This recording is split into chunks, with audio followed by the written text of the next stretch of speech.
first day, I walk into the locker room and I'm looking, and all my idols are right there. Noah Syndergaard, Matt Harvey, Jacob deGrom, Jeurys Familia. Basically, the net worth 10 seats that were filled up was probably around $200 million. Go into the training room, get my arm stretched, and then we go and work out. And then they were like, all right, go take a shower. And I see all of these guys taking a shower because it's group showers. I've never seen that shit. I've never showered next to a man, so I didn't know what to expect. I'm 18. Yeah. So I'm sitting there and I see all these dudes showering, and they're only on one side. It was a, person, free shower. Another guy, another open shower head. Well, I thought that maybe the other side was broken. So what did I do? I snuggled up next to two of them and showered between them.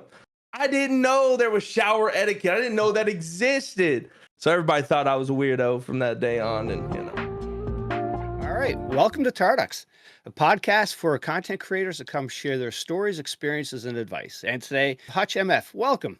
Hey, what's going on, man? It's good to be here. Yeah, nice to meet you. All right. So the way we get things going on the pod is we start with 3 random questions. So are you ready? Let's go. All right. So when you played baseball, did you have a certain song when you walked up to the plate? I had one, and it was funny. So I had one whenever I was in pro ball, whenever I was playing with the New York Mets. But before that, it was trying to think of the name of it. It was by Justin Timberlake. It was an old school song. But I listened to that every single game. And it wasn't even because of the song itself. It was just, I did it for years, so I kept doing it. All right. Next question.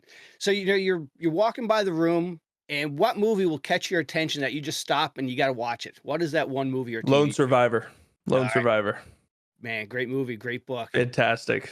Yeah. Yeah. When you think you're having a bad day, I just think of what, Marcus went through. It's like, yeah, our days don't suck compared to that. Yeah. I don't have to drink my own urine today. It's a pretty good day. Absolutely. All right. So now when you were a hitter, was there a certain pitch that was your kryptonite that you just, always got you? Curveball. Yeah. Yeah, I couldn't figure it out, man. My entire career, I just struggled. And, you see 6'8" kid walk up to the plate. That's all you're going to throw him. And that's all I got. So shoot. Sucks. Right. Absolutely all sucked. Right. Well, hey, welcome to the pod. So, let's jump into this. So you're a former pro baseball player that was not a fan of playing baseball. Mm-hmm. Yep. That's not something you hear a whole lot. No, I grew up playing video games. That was my jam, and I enjoyed playing video games. That's what I wanted to do. But my dad was a college athlete, and he was like, "You're gonna be a professional baseball player." So he used to pay me money to go and practice, give me $5 to go out on the field and whatever. And sure enough, he didn't know I was going to be as large as I am, and sure enough, I was. So it worked out. Yeah. So you were paid early to play video games then. Yeah, exactly. Or to get off of them. Yeah, exactly. And now, that Gameboy that he paid you to play, I heard that has sort of disappeared one day.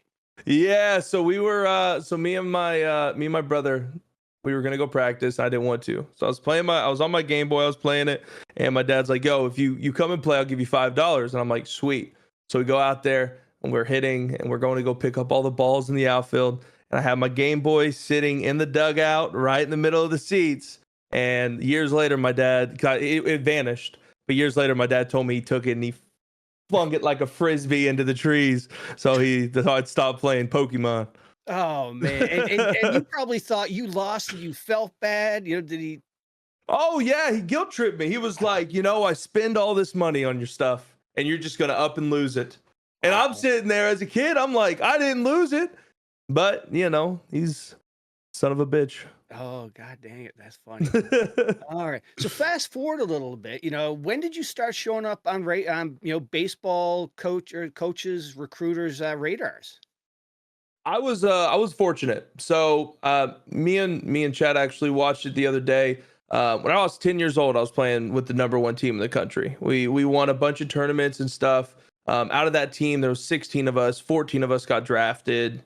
All of us played Division I baseball. So I grew up with a coach called Mervel Melendez. A lot of people here have no idea who that is. He's a really, really, really good coach at a school called FIU.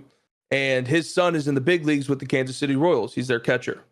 So I played with him and his dad literally my entire career. So I was, on the radar really early. I committed as a sophomore in high school. Yeah. He committed, then recommitted as a senior. And then I got drafted, skipped college, and went and played professionally. Yeah, so I heard you basically when you were in high school, the principal would show up with stacks of letters every week for Yeah. that's crazy. It was cool. I would be in class and he'd come up and he would, because Brent, it was like a little thing between me and him where he like enjoyed it. We've had a bunch of athletes come out of that school. So, he would come up and he would just drop the stack of letters on my desk every Monday morning. And it was, it was like a little tradition. It was cool. Wow. And then so, when you came to that fork in the road going college or pro, you sort of got nudged towards pro because your two schools you were looking at, both of the coaches, changed positions. Yeah, Henderson, who left Kentucky and went to Mississippi State, which is the reason I went there, and they gave me a full ride. Yeah. So and then I was going there, and then Cohen, who was the head coach, left and became the athletic director, and then we had a new coach, and then I was like, screw this, I'm just gonna go pro. Wow. And now, how was that moment when you signed that contract? Is it still vivid in your memories? It was cool. I mean, it was bittersweet because I was supposed, I thought I was going to be like first, second, third rounder. So I've told this story before. I'm sitting there. I'm like, I'm for sure getting drafted on day 2. So I call in 3, 4 different news reporters. Yeah. They're sitting in my house from 3rd to 10th round. I go undrafted. Now I got drafted, which is the way it works is they'll call you and be like, yo, $170,000, you come play for us. And then if it's enough money, you say yes. If it's not, you say no. That happened 4 times. I said no every time because they were lowballing me. So all the reporters were there waiting for me to get drafted, and it didn't happen. So it was pretty humbling, but and then I got drafted on day 3, and it was cool. It was like all the hard work kind of paid off. Yeah, well, that's good. And then what were the toys you bought? What was one big toy you bought out of that whole first big paycheck? Nissan Titan XD. Oh, nice. It's a $65,000 truck that I got rid of a year later because it got Oh my God. 5 miles to the gallon. Oh shoot, that's wild. Mm-hmm. So now overall, how was your baseball experience? It was cool. I enjoyed it. I got to meet a lot of celebrities. Yeah. Got to meet a lot of people. Man, it was enjoyable. I was plagued with a lot of injuries. That's why I like playing video games now. And but it was awesome experience. I wish everybody could have that experience like I did. Yeah, speaking of your injuries, I was like looking at the list, man. You went from your hand to your elbow, shoulder, your hamstring. Dude, Yeah. just a string of bad luck. Yeah, I got really sick my first 2 weeks in the pro league or in pro ball, and I think that's what just tore my body apart. Yeah.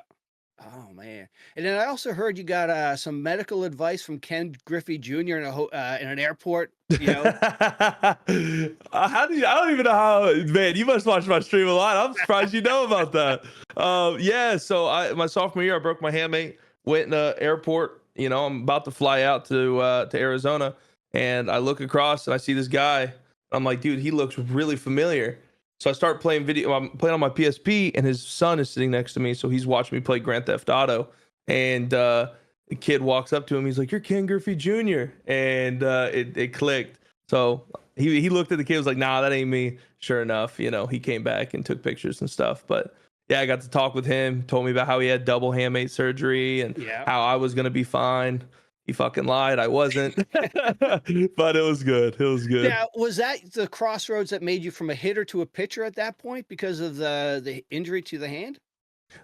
Biggest tournament of the year, WWBA, and I was throwing 96, 97, and my hand was just, I would literally go to hit and I would throw the bat like over the fence into the crowd like every game, and I was just like, screw this. I throw hard enough. I don't need to hit anymore. Yeah. Oh man, that's wild. Yeah. All right. And then, what, after the whole MLB experience you've been through, for that kid that's about to sign his first contract, what kind of advice would you give him? Don't go to college. Yeah. Go to college. Baseball, pro baseball it's a lot of fun, but at the same time, it's a grown man's game.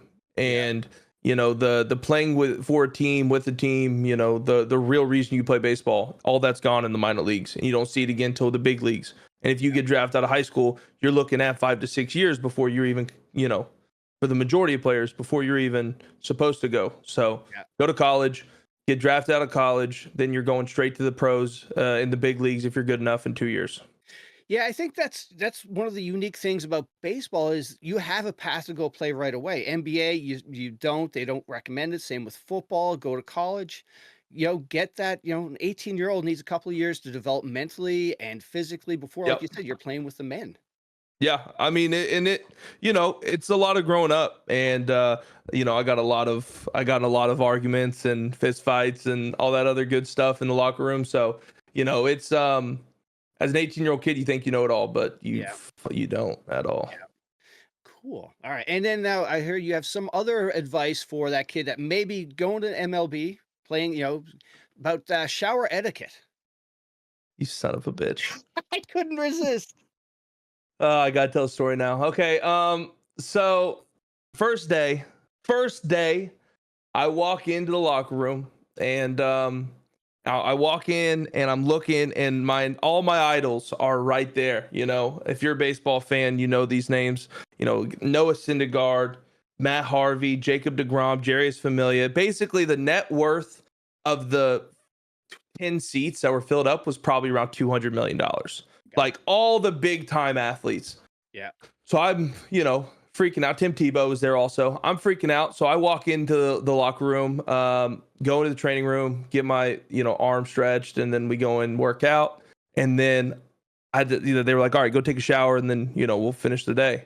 So I go take a shower, and I see all of these guys taking a shower because it's group showers.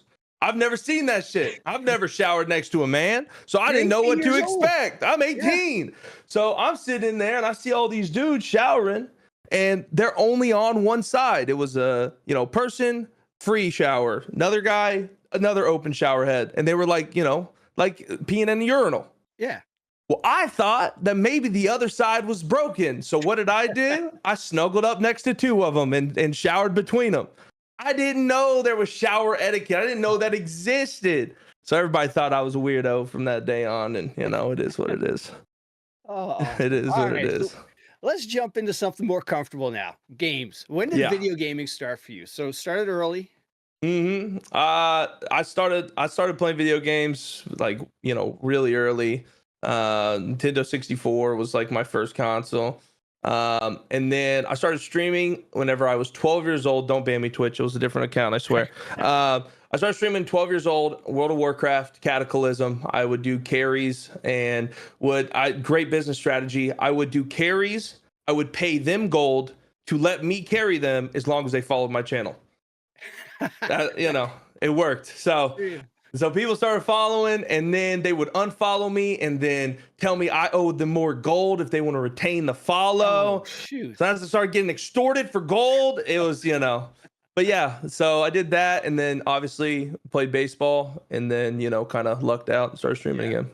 Now, over those years, what are some of your favorite games that stuck out the most? I am a Bethesda enjoyer, other than Starfield. Dumpster fire. But all the Fallouts other than 76, dog. And then my favorite games of all time is Elder Scrolls, Oblivion, Skyrim. I haven't played Morrowind myself. I need to. But favorite games of all time is Skyrim and Oblivion. Nice. And now, when, you started streaming when you were early, 12 or whatnot, but when did you really start focusing on, I'm coming back to streaming? What made you hit that go live button? Yeah. So I started streaming on GTA No Pixel. One of my buddies, his name was Bo, RIP, invited me to come and play on No Pixel with him. And, we were going around and just, doing stupid stuff. I started getting a following there. 400, 500, 600 viewers at the time, and it was crazy. And then fast forward to 2.5 years later, me and Summit start playing together, and I got released from the Mets, got picked up by the Chicago White Sox, and I'm in Arizona. It's like no exaggeration, 112 degrees, It's, I don't know if anyone in chat lives in Arizona. You guys are fucking superhumans. I don't know how you do it. I don't know how you deal with it. I hated every moment of it. My lips, my eyes were all chapped, and it was just the worst thing ever. But I was sitting there, I hated it. And Jared was just like, yo, bro, if you hate it, come back. And Gav, my head mod, he was the same way. He was just like, dude, let's just go full time. And I did it. It was the best decision I ever made. Nice. And now, over the years, what are some of the tougher things about hitting that go live button every day? I think the problem is a lot of it, as someone who myself dealt with depression before, it's one of those things where it's always, the grass is always greener. And, anytime someone asks me about baseball, they're like, do you miss it? And of course I do. But when you think about it, like when you think about stuff like that, it's, if you think about, like for me with baseball, I think about all the good stuff. But then if I really sit down and start contemplating it, I'm like, man, I had 9 different injuries, 2 different surgeries. I woke up and I was hurting every day. This is a pretty sick gig. You know what I mean? I got a community that's awesome, and, super lucky to be able to do it. Yeah, I think a lot of people don't realize, when you're playing, professional sports at that level, it is not just, you just wake up, you play the game. It is all the training that goes into it, off season, the injuries, all of that, changing cities maybe every year because you're being traded to different, different teams. Yeah, well, the traveling sucks. It sucks, man. We would wake up. The worst one ever was, we woke up South Carolina. We drove from South Carolina to Charleston, West Virginia. We played, and then I was supposed to pitch, but I didn't. Then we went from Charleston, West Virginia. It's called a red eye. It means you travel through the night, then you play the next day. So you only sleep for like 3 hours. So we traveled from Charleston, West Virginia to Charleston, South Carolina, which is a 7.5 hour bus ride. We got there at like 6 a.m., slept till 10, and then I pitched at noon. And I got fucking shelled. It was every other guy was just taking me yard like it was nothing. So, yeah. And now that bus ride, you're not a short person. You're 6'8", 6'9"? Nah, man, I had to pay. So I'm 6'8". I'm 6'8", and I had to pay all of the way we would do it was, is the Latin guys would always get on the bus first because they were always the first ones there. Because we were getting our stuff together. They were just taking their food on the run, running to. So I had to pay our teammates to give me my own seat because I didn't fit in 2 seats. And nobody wanted to sit with me. I'm big as hell. So they're like, hey, $200, you can have my seat. I'm like, 125, come on. So, I would have to pay for my seat, but it would work. Oh, shoot. And now, back to streaming. So, what games were you streaming? You say GTA, we started streaming other games as well, or was that your main focus?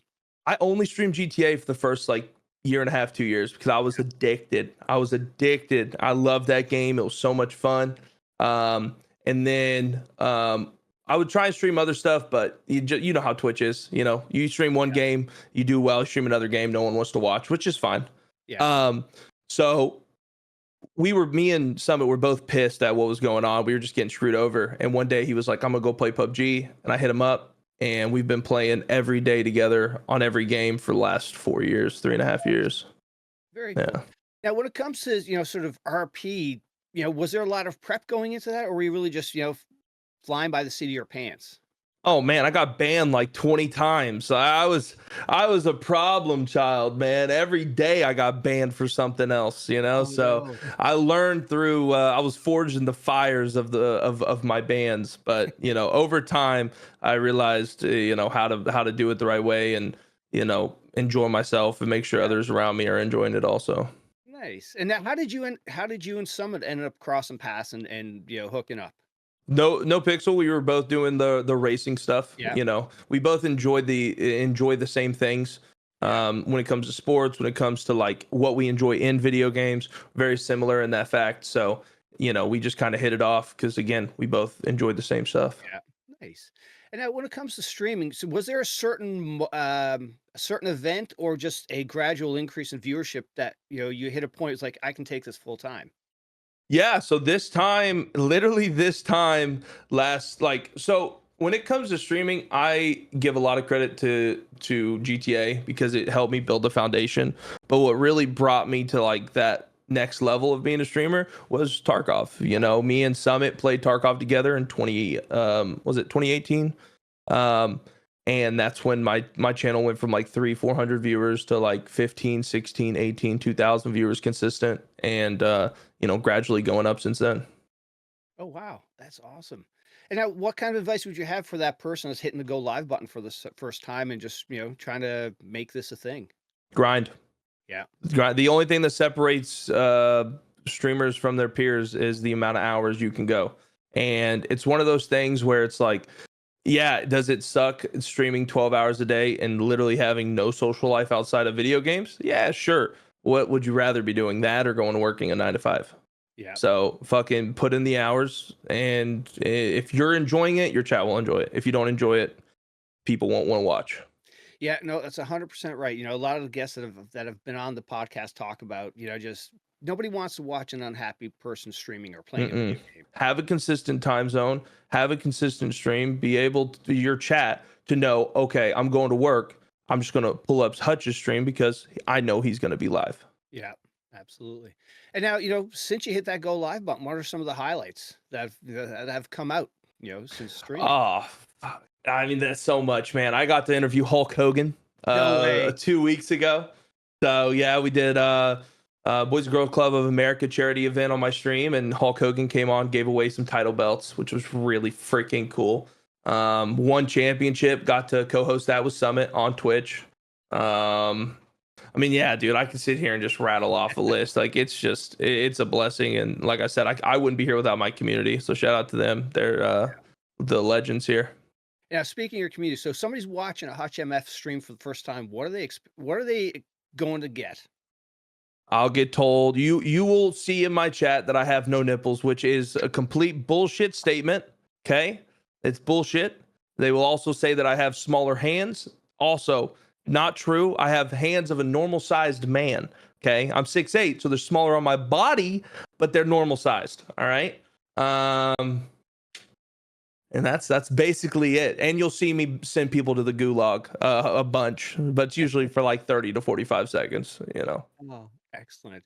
And now, streaming on Twitch, there's the check mark partner. What was your partner story? I got declined partner 8 times. 8 times, and on my 9th attempt, I was approved for partner. So it was a grind. They were a lot more, whenever I got partner, they were a lot more particular with their partnership. That was whenever affiliation was kind of not introduced, but they were really trying to push affiliation. Mm-hmm. They were trying to push, like, you might not be partner, but being affiliated is the same level. And that purple badge is like the top people only get the purple badge, so I was affiliated for a long time, and then, finally grinded to that partner. And then they fucking took away 70-30, which now it's not even, doesn't mean shit. Yeah. It was still cool. Ah, nice. All right. So Tarkov, what was your path to this game that has, hooked us, for so many hours? Summit, again, he invited me to play again in 2018. He invited me to come and join, and he taught me how to play, TK'd me a billion times. And, whenever he decided to stop playing, I kept playing. And then I've played a couple wipes, 4 or 5 wipes now? Yeah. Around 8,000 hours in the game. And, yeah, dude, it's just been, it's been a lot of fun. And I really enjoy the game. I'll say this, and I know people will agree or not agree. I don't really give a shit.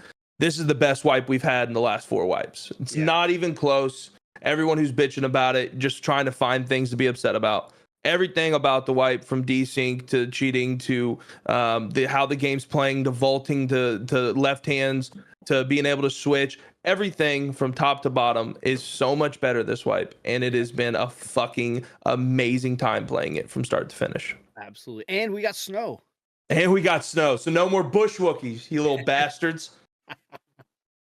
And now, what is it about the game that just has its hooks into you?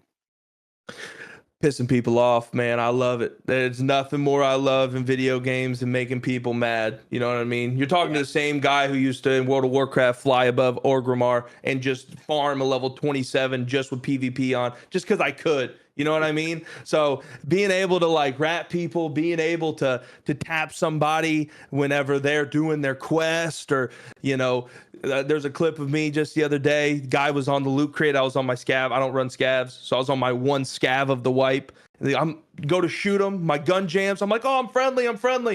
Unjam that bitch. Shot him right then after. I didn't know he had a boy, so then I got tapped. But still, I ruined his raid. And that kind of stuff is just, you don't find that. The only other game that I've ever played that has truly made my heart want to beat out of my chest is DayZ. Yeah. Okay. And I'm talking early iterations of DayZ. The first experience of spending 2 hours on the coast to then go up north to get one tap to military, right? So Tarkov, you get that same adrenaline every 30 minutes because you're in a next raid. So it's just, there's nothing like it. What you're telling me is you think you've made some other players snap their keyboards in half or throw their monitor out the window? Oh my gosh, man. I love it. I've had so many times where I've thrown an impact or, one tapped a guy or something right whenever he touches his mic and you just hear, oh, son of a, and then it mic cuts out. I'm like, yes, perfect. That's exactly what I wanted. And now, what was the hardest thing for you to learn playing this game? Oh shit. I think the hardest things for me is being able to accept, and I think I speak for like 80% of Tarkov players, being able to accept that you just cannot learn from what just happened to you. Yeah. That's the most frustrating thing in Tarkov is whenever you get into a fight, you do everything right and you still fucking lose, and being able to have that happen and just deal with it is so rough. But I'm getting better at it. I used to rage, say I was going to steal one of Nikita's shoes and never tell him, so he looks for it all the time, But yeah, I think that's the roughest part is just accepting that that he's just better in that scenario. Yeah. And the other thing that this game has shown me is how bad we are as people, as communicators. When you're Yeah. running 2 or 3 people, where are you? At the tree or the bush? That doesn't help you, And then you add in you're running a 4 or 5 man. God help you if you all I make don't it know out. how people do it. I don't know how. Absolutely. And now, what advice would you have for that person firing up Tarkov for the first time? You're not good. Okay. That's just the reality. You could take any player from any other, I say this all the time. You could take any player from any other FPS, the best of best players. Yeah, they might have aim or they might be able to like move or whatever a little bit to start. But when you take a guy who has 5,000 hours, when you take a guy who has 5, the difference is incredible. Yep. So if whenever you play and you get shit on, they're not cheating, you just don't play the game as much as they have.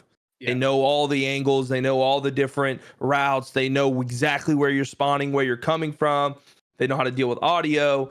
So there's gonna be a lot of times you're gonna die. You're just gonna have to swallow and just deal with it. You have to swallow your pride and just fucking deal with it. And then I think the biggest thing is luckily this game, there's a lot of good streamers. I mean, this is, when it comes to streamers, this is one of the best communities out there. Yeah. So watch streamers, learn what to grab, what kind of loot is good, be a student of the game because the game is so intricate with everything. So Absolutely. And now, after going through so many wipes, do you still get those adrenaline rushes?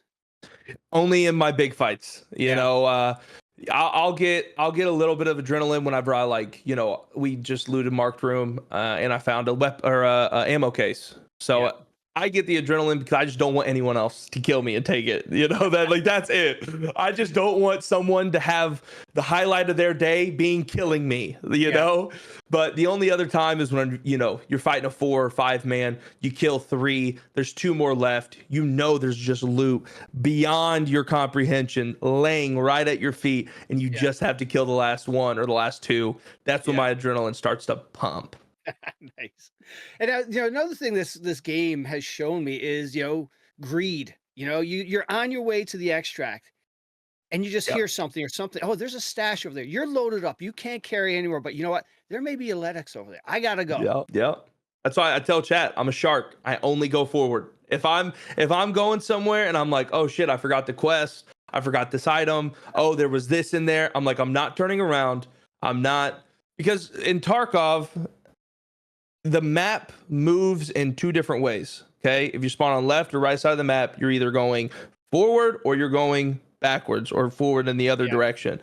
When you cross those paths, that is when you get shot in the back. That's when you get head tapped from nowhere. As long as you stay where you're supposed to be going Yeah. and no one turns around in their spawn and just sits and holds you, you should be relatively okay in the early parts of your raid.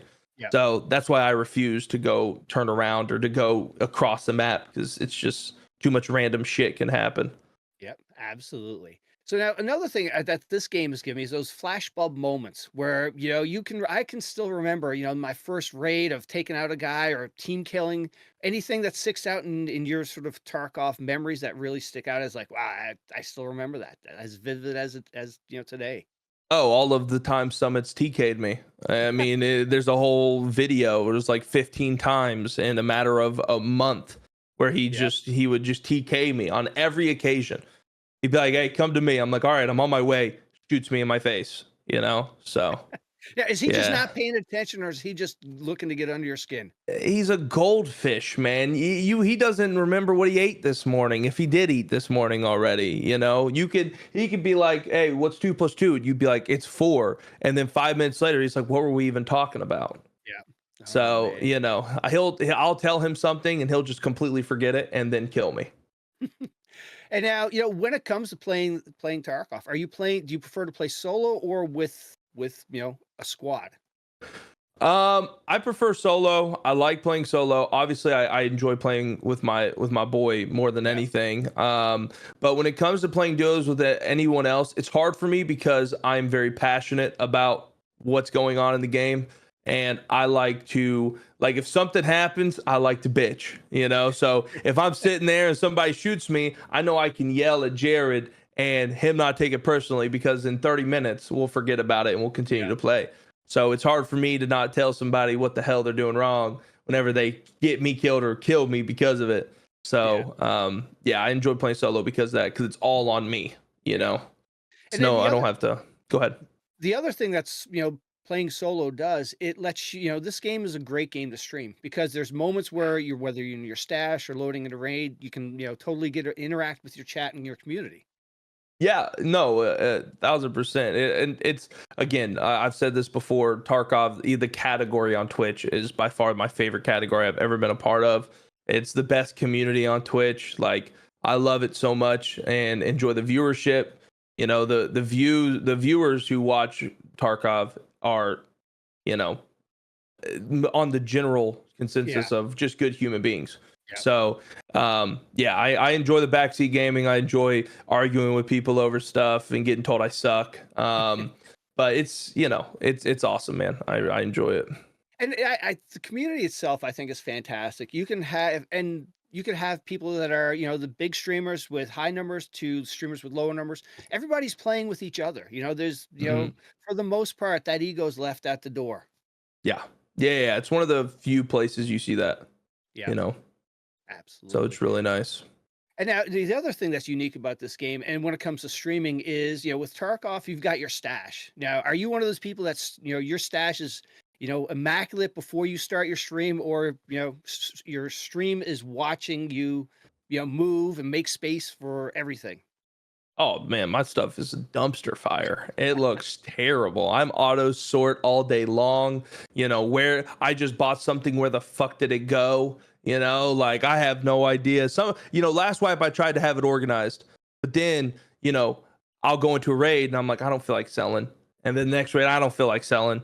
And then, I kill 2 or kill 3 that next raid and I have 3 different kits and I go to put it in and I have no room. So then I'm like, fuck it, I'm vendoring everything. You know what I mean? Like, that's what I'm doing. So I'll vendor something that's 200K for 32K. And then my chat's like, oh, that was 200K. Then I ban that guy for just talking. You know what I mean? It's just, Well, yeah. you almost should hire a mod to manage your stash for you once a week or something. I should. little stash cleanup. Yeah. And now who do who do you mainly roll with in your squad? You talked about Summit. Who else is part of your crew? Judd, sadly. Judd's a homie of ours. He's a fucking goofball. Curtis, he comes around. Josh, he comes around sometimes. But for the most part, everyone kind of knows like I don't enjoy anything more than two. Like I enjoy duos. I cannot play trios and actually have fun. Four is out of the question. Five is a no-go. You know, and it's just for me, it's like whenever there's that many people in the raid, the communication is hard. But the main thing is there's no time for me to actually like do anything. Like if something's happening in a situation or a gunfight, you know, it's hard for me to go in there and not have to worry about everyone else dying. Yeah. Or me killing them. Right, exactly. But now, the flip side of that, you recently got to play a special event with Tarkov Arena with some Chads, Sheaf, Landmark, who Mm-hmm. else? Willers? Will, yeah, our team was myself, Sheaf, Clean, Landmark, and Will. And how was that experience? Here you are rolling with, these guys have thousands of hours and they're just known for, not losing. Yeah, I mean, it was a lot of fun, man. I whenever I played at Twitch Rivals, or I'm sorry, at TwitchCon, I kind of proved to myself that I was like, all right, I can hang with these fools. And then at Twitch Rivals, we got third, which was cool. And then playing with those guys, I mean, there's games where I would top frag, but majority of the time, I'm bottom of the pack, and I'm okay with that. Every team needs their anchor. But yeah, there's just certain things I talk about all the time. There's just certain things where you just can't replicate. You can try, but the movement like Will, that's just hours of him just being an idiot and jumping around, like mastering the craft. Or Landmark, like just the way that he can hold an angle and his reaction time to getting the kill is what makes him next level. Clean with how he moves around and how he does things just doesn't make any sense, and it works. And Sheaf with the same thing. Sheaf is like the between of the movement of Willer, but with the aim of Landmark. He's nuts too. So, and there's so many good Tarkov players. The guys who we would play against, like Vibin and Trey. Those guys are unreal, best players in the game, and I'm hoping that the esports does well. I plan on playing in it myself because those guys will just prove to people how next level they are. So now, when it comes to, arena and, competitive gaming, what's your thoughts on arena? I loved it. I thoroughly enjoyed arena. It did crack me up that the same people, and I know Chad can relate to this, the same people who bitch about people ratting in regular Tarkov are the same people who were so quick to play as slow as possible, to crab walk, to shift or a caps lock and hold angles. It was really funny, especially at one point we got to like 8th on the leaderboards, and just going against guys who I know have always gotten mad about ratting and stuff, rat against me or rat against them. So then we're ratting. It was just really, really funny. Oh man. And now how would you describe the HutchMF community? Idiots, nah, dude, I'm really lucky, man. I got a lot of really, really good people in my community, and they're just awesome. I have no complaints about everybody. Just great humans, and people who share the same humor as I, and that's a very rare thing. But luckily with the internet, it's not. So it's really cool. Excellent. And now something that I've really seen with the Tarkov community is the generosity. It's, a lot of the content creators are doing so many things for charity. And you talked about a little bit earlier, you did a charity event for boys and girls. You want to talk about that charity? Yeah, I mean, Boys and Girls Club of America, they do a lot of stuff for underprivileged kids growing up in a little, rougher places, rougher spots in the U.S. I plan on doing another charity event here soon for veterans. So, it's charity's awesome. I love doing it. Luckily for me, I get to play video games for a living. So being able to share the love and show love to other groups of individuals who, need it is Yeah. always amazing, and having people in my community who want to do the same is a blessing. Nice. And now you talked a little bit earlier about TwitchCon. What was your TwitchCon experience like? It was cool. It was my first one as a creator. I went to TwitchCon in 2017. When was the last one before COVID? It was San I don't Diego. remember. I think it was Yes, San Diego was the first one after COVID, and then we had Vegas just this past year. well, we had no, so we had San Diego, COVID, then San Diego Oh, again. okay. So that San Diego Ah, prior to COVID, that's the one I went to, and I wasn't a content creator then. So walking around and just seeing, all like streamers and stuff was cool. Then going back this last time in Vegas and being one of those streamers was really weird. You yeah, know, like I'm used to having people walk up to me and stuff because of baseball. yeah. But it was funny on along the lines of like it just I wasn't really like prepared for it. I didn't realize how many people knew who I was. Yeah. Yeah, that's the interesting thing. I've had a lot of guests talk about this. You go to TwitchCon and, if it's your first one there, you look to your right and there's your, sort of the people you look up to in the streaming space. And then you turn to your left and then there's your community who's looking at you in the same way. That's got a unique experience. Yeah, it's weird. It's really weird. I don't really get shell shocked over people Yeah. because again, being able to play professional baseball, I've Right. met so many different celebrities and and everyone's just normal human beings. So Yeah. but yeah, it's definitely cool seeing people running into people. There was times where I'd introduce myself and people would be like, "I know who you are," and that was just weird to me. But yeah, it was nice, man. I enjoyed it. And now coming away from that TwitchCon, what were some of the highlights that stick out? Oh, dude, definitely being on stage for Arena. That was the number one spot, man. Yeah. Being able to go on stage and play and have everybody like sitting there watching, it kind of gave me the want to do it more, Yeah. So that's why when I've talked to my community about it. I'm like, listen, when the teams start, forming, expect to see me going and doing that, because it's a lot of fun and I think I'm good enough to do it. So I do plan on playing it.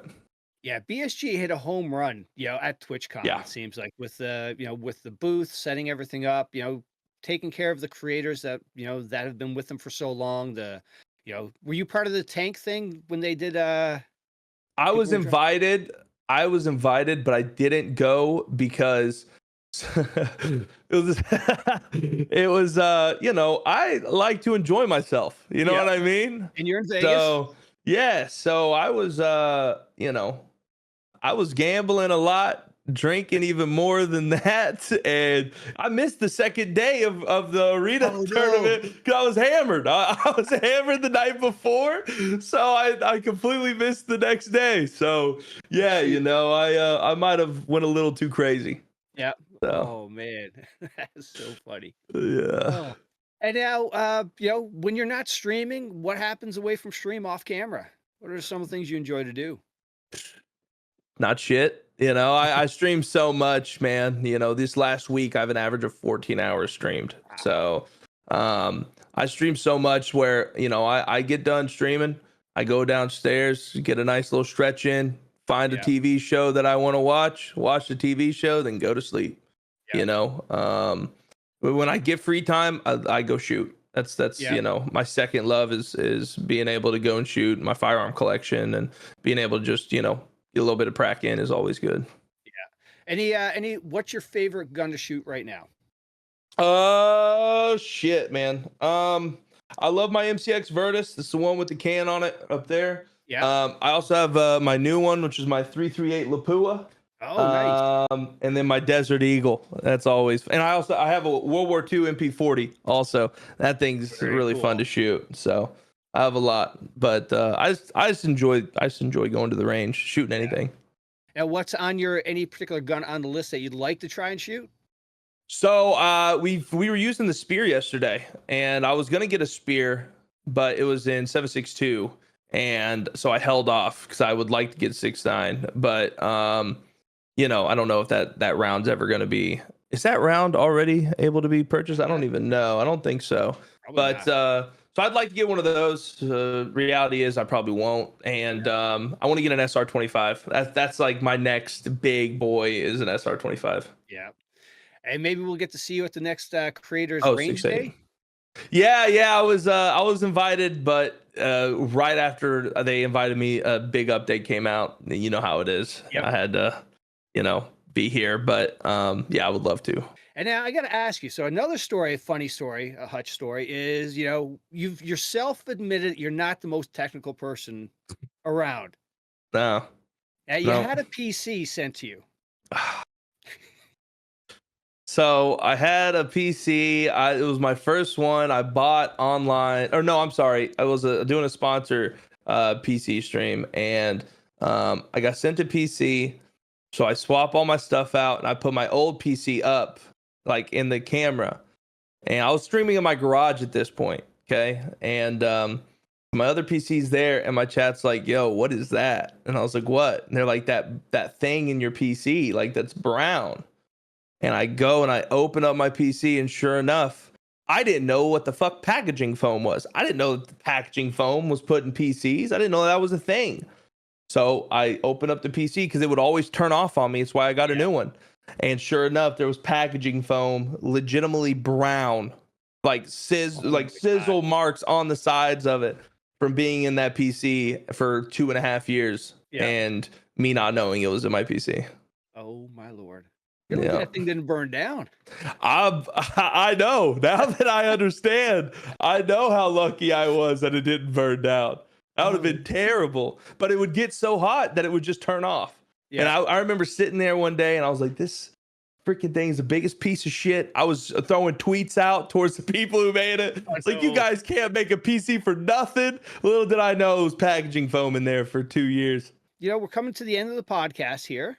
First, I'll thank you so much for hopping on. Part of the Tarducks tradition is at the end of the pod, ask the guest to suggest somebody in your peer group, your circle that has a good story that would like to come on. Oh, absolutely. Have you talked to Glorious yet? I have not. Glorious. All right. That's the guy worth interviewing. Yeah. Yeah, he's next level. You amazing human being. A story about Glorious is me and Summit one day, we were sitting there, and Jared gets in Discord, and he's like, yo, there's this guy I was watching playing on Tarkov. His name's Glorious, and he's a beast. And he's like, he's going to come and run us through labs. So this time, Glorious had like, I remember it as like 50, 100, 200 viewers. It might have been more, might have been less. He comes and plays. And then the next 2 years after that, dude builds a community that's uncontested as one of the great ones in the Tarkov category. So awesome guy, awesome dad, just an amazing human being, and look up to him a lot.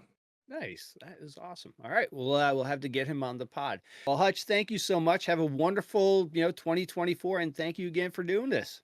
Thanks, brother. Appreciate you, man.